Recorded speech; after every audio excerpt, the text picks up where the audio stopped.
السلام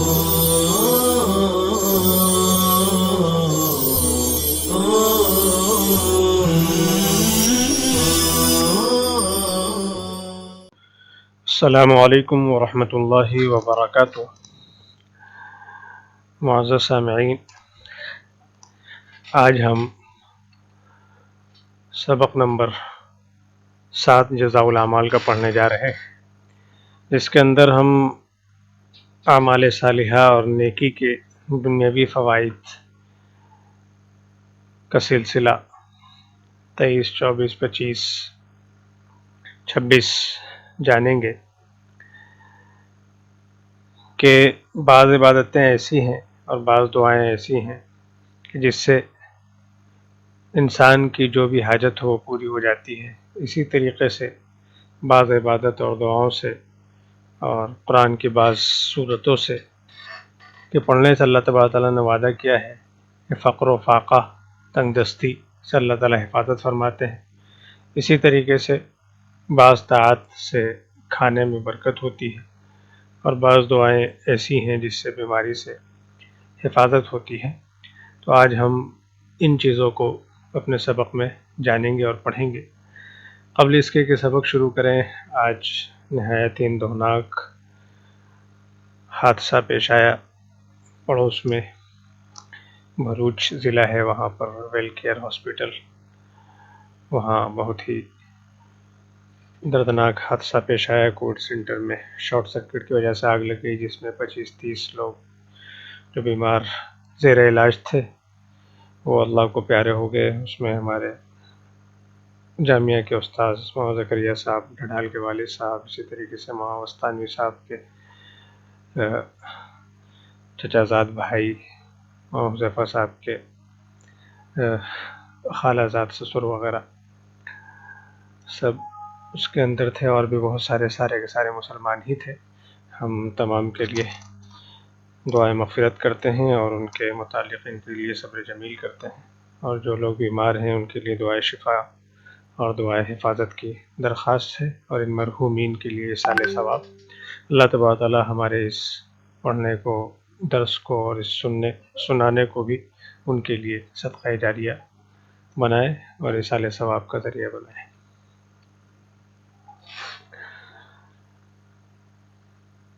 نیکی کا ایک فائدہ تمام حاجتوں کا پورا ہونا ہے۔ قرآن کریم کی جو صورتیں ہیں، اللہ تبارک تعالیٰ نے ان صورتوں میں بھی بڑی برکتیں رکھی ہیں۔ اس پر مستقل کام ہوا ہے خواص سے صورت کی، کس صورت کا کیا خاصہ ہے، اس کے پڑھنے سے کیا فائدہ ہوتا ہے۔ انہی اہم ترین صورتوں میں سے ایک صورت سورہ یاسین ہے، جس کو قرآن کا دل بھی کہا جاتا ہے۔ تو اس کے بارے میں دارمی کی حدیث میں آیا ہے، من قرأ سورۃ یاسین فی صدر النہار قضیت حوائجہ، کہ جو کوئی شخص شروع دن میں سورہ یاسین کو پڑھے گا، اللہ تبارک تعالیٰ اس کی تمام ضرورتوں کو پوری کر دیں گے۔ یہ اللہ تبارک تعالیٰ کا وعدہ ہے، اور یہ قرآن کریم کی اس خاص صورت کی خاصیت ہے۔ لہذا اس کو پڑھنے میں زیادہ سے زیادہ 5 منٹ یا 10 منٹ لگے گا۔ اگر آپ حافظ نہیں ہیں تو، اور روزانہ پڑھیں گے تو وقت کم بھی لگے گا۔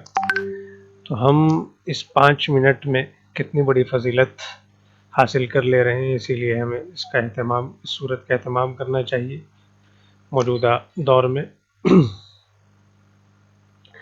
عطا بن ابی رباح رضی اللہ عنہ سے روایت ہے کہ مجھ کو یہ خبر پہنچی کہ رسول اللہ صلی اللہ علیہ وسلم نے ارشاد فرمایا، جو شخص سورہ یاسین پڑھے شروع دن میں پوری کی جائیں گی اس کی تمام حاجتیں۔ روایت کیا اس کو دارمی رحمۃ اللہ علیہ نے۔ 24ویں نمبر پر اعمال صالحہ کا فائدہ فقر و فاقہ سے حفاظت۔ تنگ دستی، جس کے آج پوری دنیا رونا رو رہی ہے، لوگ پریشان ہیں، تو اسی طریقے سے قرآن کریم کی ایک صورت سورہ واقعہ ہے، اس کی بڑی فضیلت آئی ہے۔ حضرت عبداللہ ابن مسعود رضی اللہ تعالیٰ عنہ سے روایت منقول ہے، من قرأ سورة الواقعة في كل ليلة لم تصبه فاقة أبدا قال وقد أمرت بناتي أن يقرأنها كل ليلة۔ یہ سورہ واقعہ کے پڑھنے سے، سورہ رحمان کے بعد یہ صورت ہے 27ویں پارے میں، فاقہ اللہ تعالیٰ دور کر دیتے ہیں۔ ابن مسعود رضی اللہ تعالیٰ عنہ فرماتے ہیں کہ رسول اللہ صلی اللہ علیہ وسلم نے ارشاد فرمایا جو شخص یہ سورہ واقعہ پڑھا کرے ہر شب میں ہر رات میں نہ پہنچے گا اس کو فاقہ کبھی۔ اور حضرت عبداللہ ابن مسعود کہتے ہیں کہ میں نے امرت بناتی ان یقرأنها کل لیلۃ کہ میں نے اپنی بیٹیوں کو حکم دیا تلقین کہ ہر رات میں سورہ واقعہ کو کیا کریں پڑھے۔ اس لیے اس سورت کے پڑھنے کا بھی مغرب کے بعد ہمارے بزرگوں میں معمول ہے، لہذا اس سورت کے بھی پڑھنے کا اہتمام کرنا چاہیے۔ انسان دن بھر رزق کے لیے مارا پھرتا ہے، کوششیں کرتا ہے، تو 5-10 منٹ اسی رزق کے لیے روحانی نسخہ اختیار کر لے تو اس میں کوئی حرج نہیں ہے۔ اسی طریقے سے اعمال صالحہ اور ایمان کا ایک بہت بڑا فائدہ یہ ہے کہ تھوڑے کھانے میں برکت ہو جاتی ہے۔ حضرت ابو ہریرہ رضی اللہ تعالیٰ عنہ کی روایت ہے عن ابی ہریرہ ان رجلا كان يأكل اكلا كثيرا فاسلم فكان يأكل اكلا قليلا فذكر ذلك للنبي صلى الله عليه وسلم فقال ان المؤمن يأكل في معا واحد والكافر يأكل في 7 امعاء کہ ایمان یہ سب سے بڑا عمل صالح ہے، ایمان سے بڑا کوئی عمل صالح نہیں ہوتا ہے۔ تو ایمان لاتے ہی اللہ تبارک تعالیٰ کا کتنا بڑا انعام ہوتا ہے کہ اللہ تبارک تعالیٰ تھوڑے کھانے میں برکت عطا کر دیتے ہیں، کہ تھوڑے کھانے سے اس کی بھوک مٹ جاتی ہے اور اس کے بدن کو اسی قدر تقویت پہنچتی ہے، بلکہ اس سے زیادہ تقویت پہنچتی ہے جتنا زیادہ کھانے سے ہوتا ہے۔ ابو ہریرہ رضی اللہ تعالیٰ عنہ کی روایت ہے کہ ایک آدمی تھا جو بہت زیادہ کھاتا تھا، فاسلم پھر وہ اسلام لایا، فکان یأکل اکلا قلیلا تو وہ تھوڑا کھانے لگے۔ تو اس کا ذکر رسول اللہ صلی اللہ علیہ وسلم کے پاس کیا گیا، پیش کیا گیا کہ بھائی یہ جو صحابی ایمان لائے ہیں، ایمان لانے سے پہلے ان کی خوراک بہت زیادہ تھی، بہت زیادہ کیا کرتے تھے، کھایا کرتے تھے، لیکن ایمان لانے کے بعد ان کی خوراک کم ہو گئی۔ تو آپ صلی اللہ علیہ وسلم نے فرمایا ان المؤمن یأکل فی معا واحد کہ مومن ایک آنت میں کھاتا ہے، والکافر یأکل فی 7 امعاء اور کافر 7 آنتوں میں کھاتا ہے۔ تو یہ بھی ایمان کی برکت ہے کہ تھوڑے سے اللہ تبارک تعالیٰ آپ کے معدے میں اور آپ کے بھوک کو مٹا دیتے ہیں اور برکت دیتے ہیں، اور قوت کثیر سے بھی زیادہ آپ کو ہوتی ہے۔ 26واں عمل صالح بیماری سے حفاظت۔ حدیث میں ایک ایسا عمل بتایا گیا ہے کہ انسان اگر کسی مبتلا بھی شخص کو دیکھ کر یا بیماری وغیرہ میں یا یوں ہی ہر روز دعاؤں کا معمول ہونا چاہیے، خصوصاً اس دور میں جو خاص دعائیں بتائی گئی ہیں انہیں انسان صبح شام کیا کرے، پڑھا کرے۔ تو انہی خاص دعاؤں میں سے ایک دعا یہ ہے کہ عن عمر ان رسول اللہ صلی اللہ علیہ وسلم قال من رأى صاحب بلاء فقال الحمد لله الذي عافاني مما ابتلاك به وفضلني على كثير ممن خلق تفضيلا الا عوفي من ذلك البلاء كائنا ما كان معاش۔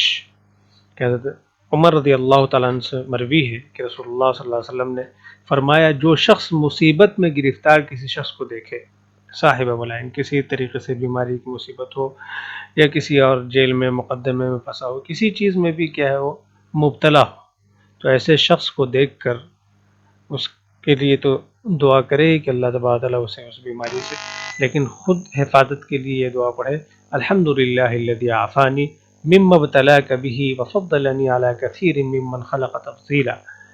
یہ سب تعریف اللہ کے لیے ہے کہ جس نے مجھے اس بلا و مصیبت سے بچایا جس سے تجھے دوچار کیا، اور مجھے فضیلت دی اپنی بہت سی مخلوقات پر، تو وہ زندگی بھر ہر بلا و مصیبت سے محفوظ رہے گا، خواہ وہ کیسی ہو۔ یہ دعا پڑھنے والا تو خصوصاً ہم جس دور سے گزر رہے ہیں تو جہاں یہ سمجھیے کہ یہ دعا ایک ماسک ہمارے لیے ہے، سینیٹائزر ہمارے لیے ہے، اور بلکہ اس سے بھی کہیں زیادہ بڑھ کر کے جو حفاظتی تدابیر بتائی گئی ہیں۔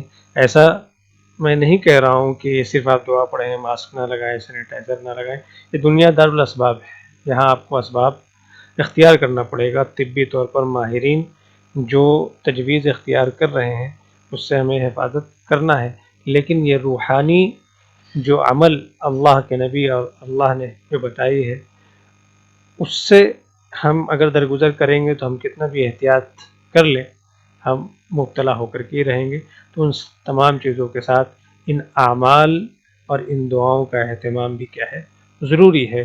تو آج کے دور میں خصوصاً جب ہم باہر نکلیں، کسی کی عیادت کے لیے جائیں، تو اس دعا کو خاص طور پر پڑھ لیں، الحمدللہ الذی عافانی مما ابتلاک بہ وفضلنی علی کثیر ممن خلق تفضیلا۔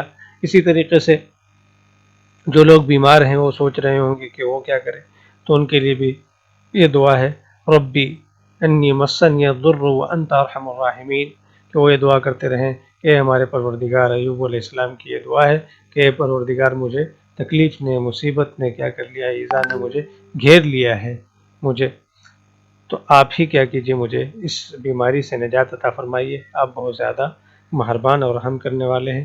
انشاءاللہ جو لوگ بیمار ہیں وہ بھی اس دعا کے اہتمام سے، قرآنی دعا ہے ربی انی مسنی الضر وانت ارحم الراحمین، تو اس سے اللہ تبارک تعالیٰ ان کی بھی حفاظت فرما لیں گے۔ اللہ تبارک تعالیٰ ہم سب کو اس دور میں ان دعاؤں کے اہتمام کی توفیق عطا فرمائے، استغفار کی عنابت اللہ کی توفیق عطا فرمائے۔ وآخر دعوانا ان الحمد